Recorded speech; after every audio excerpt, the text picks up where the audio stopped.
Welcome to our show, today's show. My name is Tali Hasanov, and I'm a digital marketer. We help businesses to establish their online presence.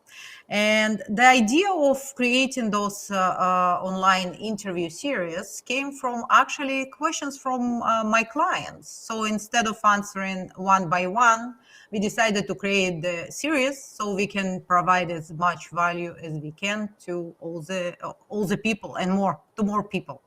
Today I have a pleasure to have with me here Jeff Shaw. I know Jeff for a number of years, and he is just amazing human being. He is in commercial real estate, and he is a vice president of Home Life Optimum Realty. So Jeff has been in the real estate sector for a number of years, and he has huge experience in sales, marketing, about 30 years. It's a lot of time. And looking how Jeff could negotiate and present his clients, and sometimes being really creative with solutions, which is really important for some commercial projects. It's just unbelievable. So it's important to be creative and have those communication skills. And I also know that Jeff knows a lot of people. Anytime I ask him for any advice or anything, he always has an answer. So it's just he knows a lot and he knows a lot of people. And I think he will provide us with great value today. So Jeff, back at you if you want to introduce yourself, and then we will go into our discussion. Well, thanks, Tally. You know what? It's a pleasure to be here today with you, and I really appreciate that introduction itself. And so I'm excited today to talk about and answer some of your questions regarding commercial real estate.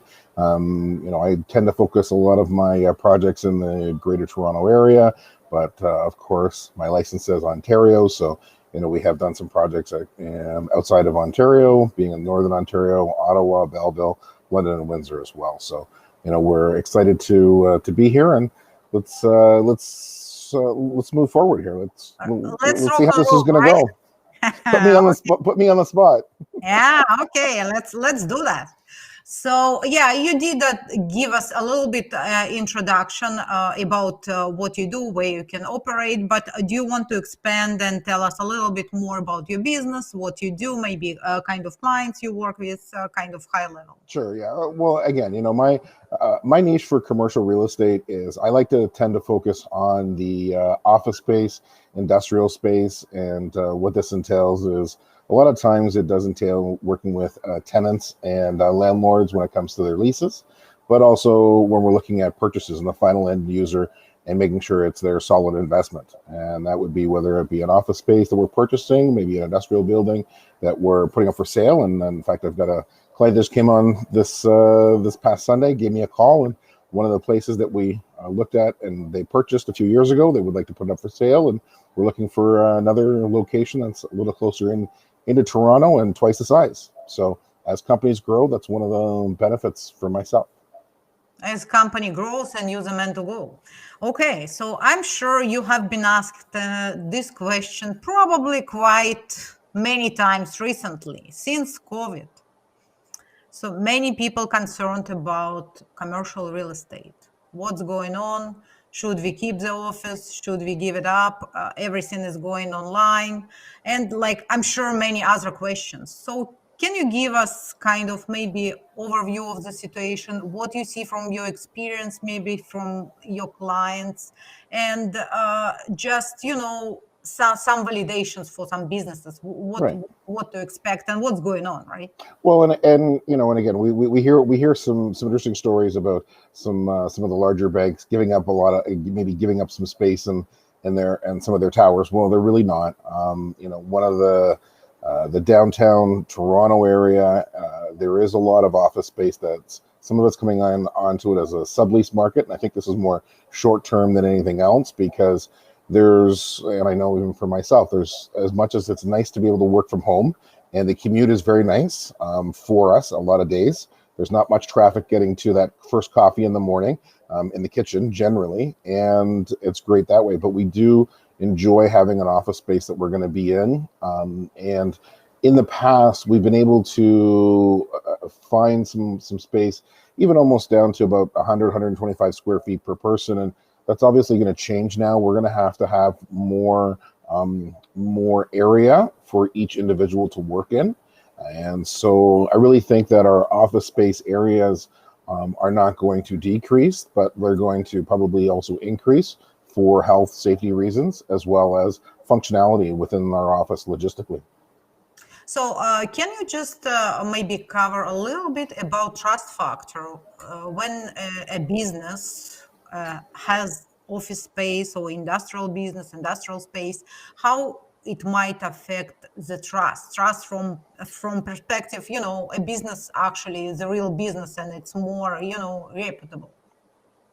Okay, well, and I think, hopefully what I'm understanding the question here is that when you're talking about trust, I'm looking for trust in individuals working with myself, especially when I'm working with tenants. When it comes to their industrial or office space, one of the things is having somebody that's out there to help negotiate for them to get the right deal for themselves. Normally, somebody's, especially when we're talking about lease costs, that's almost their second greatest expense, next to probably their wages in their organization. So making sure that you're not in over your head with your overhead is extremely important, and that adds to the bottom line for each and every one of us. So by myself coming in and working with tenants and representing them and helping them get the best deal with the landlords is really important, and that's also on my side. A lot of times I also feel like I'm more of a matchmaker than anything else, making sure that we have some good landlords, bringing forth a good tenant, and them working together over the next 3, 5, 10, 15 years, whatever it might be. They're both in this. It's the landlord's investment property that they want to see obviously grow for themselves, and also the tenant wants to be able to take care of it and know that the landlord's there taking care of themselves because they have a business to run, and really negotiating is not something that they generally do. Most accountants or tech IT individuals, they open up their business not because you love to negotiate for real estate or sales. You love it because of that background, that IT, and you want to develop. So let me come in and let me actually work with those individuals, and we definitely try and put our best foot forward. Mm-hmm. And no hesitation there. If a business has a commercial business space, office space, it's more trustful, right? Right. And you mentioned about something about price. So I would like to actually cover this point at the moment. So have you noticed any changes in prices for commercial real estate? Purchase, rents, like is there any changes? We know that residential market going completely crazy at the Yeah. moment, right? What about commercial? Commercial, what we're seeing is right now, and a lot of times, a lot of commercial properties that either I'm negotiating to buy, and which are very solid right now in price, and there's my latest focus has been purchasing industrial properties, and they've definitely held their value for sure. For office space, when I have a few clients right now, we're trying to negotiate some space in the downtown area.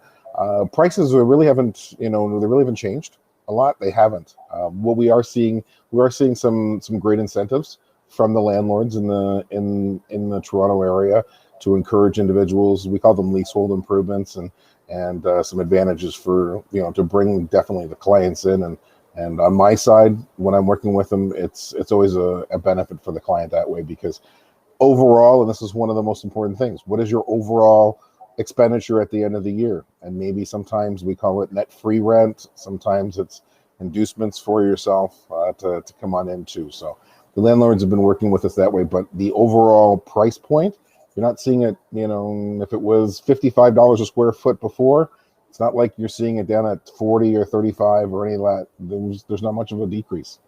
Mm-hmm. And do you see it equally in different areas? Downtown Toronto still kind of attractive for a commercial real estate, or you see different trends? Well, I know that if you're walking around the streets in downtown Toronto, especially up and down Bay Street, it's definitely not that crowded as what it used to be, Which is good. which can be very good. But there's a lot of space that we have the opportunities there for businesses to thrive. Toronto, we have such a wonderful opportunity for not only living in our downtown area, as we're all going to be getting back to hopefully whatever that new normal is, seeing each other, participating in many things, restaurants, the theater, people, there is a hub of always activity in Toronto, and will always continue to be that way. And people want to work and live actually close by and make things happen for themselves too. Yeah, it's interesting. So, from your side, do you prefer to work with certain businesses, size, industry, location? Like, do you Yeah. do you have preferences in this sense? There's a niche that I tend to gravitate to, maybe because of my personality. I had a business, years ago, and that was one of the things when I was running the business. I was in charge of sales and HR, and all of a sudden one day it came down to the fact that I needed to start renegotiating this lease, and I was looking at it and I'm like, why am I spending all this time on it? This was really, my job was focused on sales and increasing revenues for everybody else. Can't there somebody be else out there to help me? And that's where I'm at. I love to work with companies that probably deal with the 1,000 to 5,000 square feet for office space. For industrial spaces, 10 to 100,000 square feet for industrial. Those are kind of my niche areas. So maybe 3 to 30 employees. But that does not mean that I don't, and I never turn away business. When there's somebody comes up and they say we need 12,000 square feet of office space, Jeff, it's not that I turn it down, by no means. I'd like to work with them too. Okay, that's very cool. So, what would you say are the weaknesses in your industry? And weaknesses from part maybe that, not all the brokers, agents are equal. And how really, I like that you earlier mentioned about building relationships. So, that's extremely important those days in any business. So, what would you say about weaknesses and why some people, some businesses might be so frustrated, not happy? So, yeah, if you can cover that. Well, it's one of the things why I got into commercial real estate too. One of the nice things about commercial real estate compared to sometimes residential, we tend to work a lot of days, Monday to Friday, 8 to 5, and that's where people are, and we're able to do some business. Some of the challenges, especially that I've come across with times, has been sometimes residential agents. There's a big difference between being a residential real estate agent and being a commercial real estate agent, and not dipping your toe in either one of them without the knowledge and having support is definitely a challenge at times. So it's important for each one of us to try and be as solid and really know what we do and thrive in that area. And so that becomes part of the challenge itself. I like working with the guys at many of the large brokerages firms at times, whether it be Seabury, Colliers, Davidson Young, Marcus and Millsap, or whatever. They're all great. And making sure that you develop relationships with property managers. It's also an important thing. So then the next question would be, what are the attributes that makes you successful in the industry, right? So You got to be patient. You got to be patient. I'm with some of my networks and people. At times, when you get a referral and when you're working with a client, a lot of times when you start working with a client, it tends to be a little bit more than 6 months down the road when the deal closes. And so a lot of our projects, they're really 6 months to 18 months to sometimes 3 years in the making. And so as agents go, we have to be patient, and that's one thing. And then continuously follow up. I think that's sometimes is also maybe one of it. I should have come back to that. Is one of the things that we tend to forget. It's important for us to keep in contact with our clients, not just every 3 years when their renewal comes up, but give them a call, find out how their business is doing, and what's happening is always an important thing. Yeah, I actually very agree on that part. It's important to provide, a proper service. It's not even service. It's again, it comes back to relationship, right? So not just to remember about clients three years after when you need their money, but actually to be helpful and in touch during this time. before. Yes, definitely. You know what? I know my wife actually even reminds me. Have you called actually what your best friend that you've known for 40 years? You know, and to follow up with him every few weeks. It's always nice to be able to do that. And you're not maybe following with your clients every 2 or 3 weeks, but definitely phone them. At Yeah. least 2 or 3 times a year. Yeah, yeah. I would say it's true to any industry actually, Yeah. and any client's relationship, client and prospects. Okay, so how at the moment do you find new clients, or how they find you at the moment? Yeah, well, like I say, one of the things that I used to do, and obviously I haven't done for probably almost a year and a half to 2 years now, is I used to go door to door, building the building, and introduce myself, and literally find out who was in charge of their leasing their building, whatever the case might be. But nowadays, a lot of times it has to do with building relationships, getting referrals from different individuals, being part of different networking organizations is always very helpful, and I'm involved in one of ours in the GTA and BNI, but even working with the Chamber of Commerce, Board of Trade, there's a lot of great organizations you can get business from, but it's also a matter of you got to put yourself out there, and you've got to work with people and back to again build relationships, no matter where you're going. Yeah, so it's back to relationships, right? Back to relationships. It's amazing how many Board of Trade events wandering around with a glass of wine in your hand and you can get 25 business cards, but if you never call them back and you never try and build up a relationship with somebody, it doesn't matter how many business cards that you have in your pocket at the time from everybody else. If they don't trust you and they don't like you, then sometimes they won't pick up the phone when you need it, when you're looking to make a deal. Yeah. So it's interesting. I don't know if you saw this sentence around on different social media platforms and articles. It's no more B2B or B2C. It's H to H, Yeah. human to human. So that basically speaks about the importance of building the relationship, right? Well, I always find that funny when people say B2C or B2B and things. It's amazing how many business to the consumers, but the consumers, they are business owners. They are what they're brothers and sisters of individuals who are in the corporate world too. So B2C, B2B, it really kind of depends, and back to just be, as you said, H to H. Yeah, and even B2B at the end of the other, screen is still a human, right? So Yeah. it's important to remember as well, right? So from your experience, have you tried different marketing solutions in the past, and what do you think works the best for your industry, for you? What can you give as a suggestions? Well, I know of some of my colleagues, and they've really worked very very well in part of the digital world, whether it be and this is, I'm thinking back to one individual in particular about 5 years ago when they were really working hard with the Twitter and some other avenues of digital, and they were very very successful with it. And I think part of this comes down to is you believing in that. I know for myself, a lot of times, and I think most people who've met me, meeting me in person and trying to do that one to one, and I'll say use the word referrals, but really trying to be just a person to person. Who do you know, and how can I help them has been my greatest asset.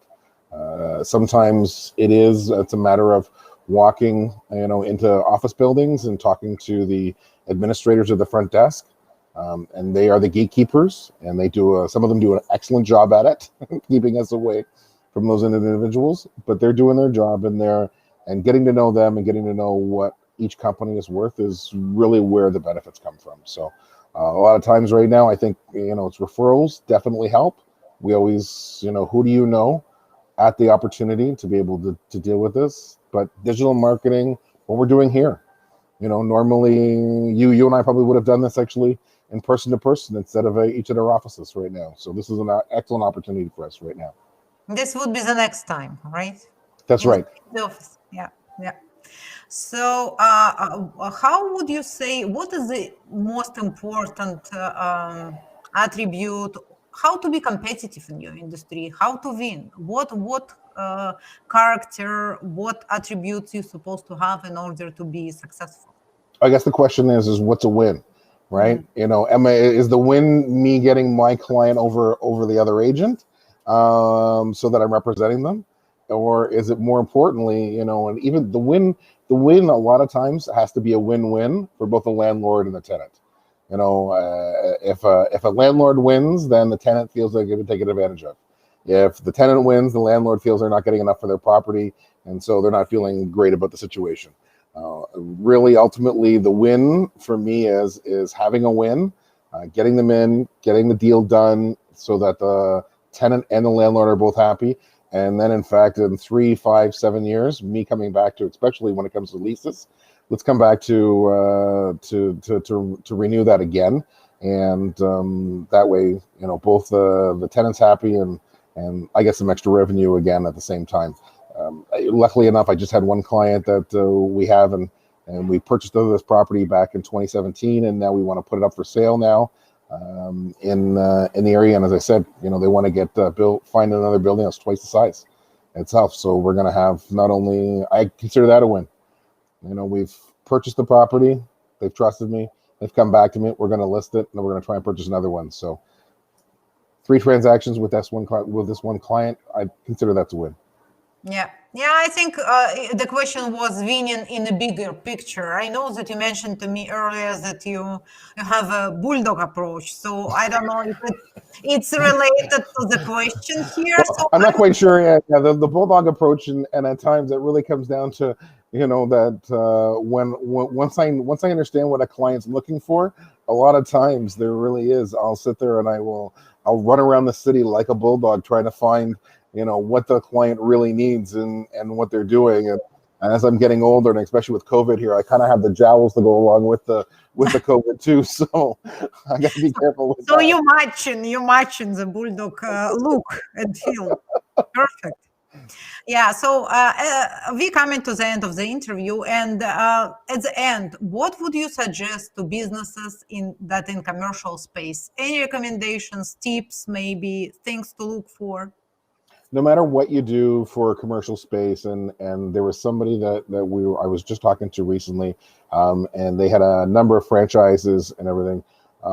Make sure that, especially as a tenant, that you have your own representation for commercial agent.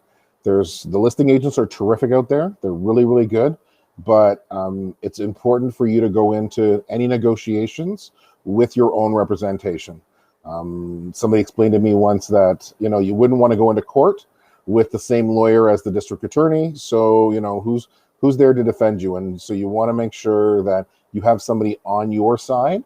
And you brought up trust, that you can trust, and let's make sure that you get the best deal possible. Yeah, no, it's a good comparison with the court situation. Yeah, I agree.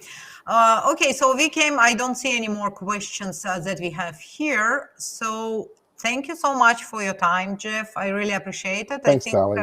the information was helpful.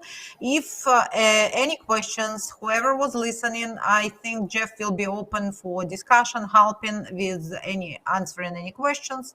If you have any questions for me, feel free to reach out as well. So both of us, we're open to help you, and if needed.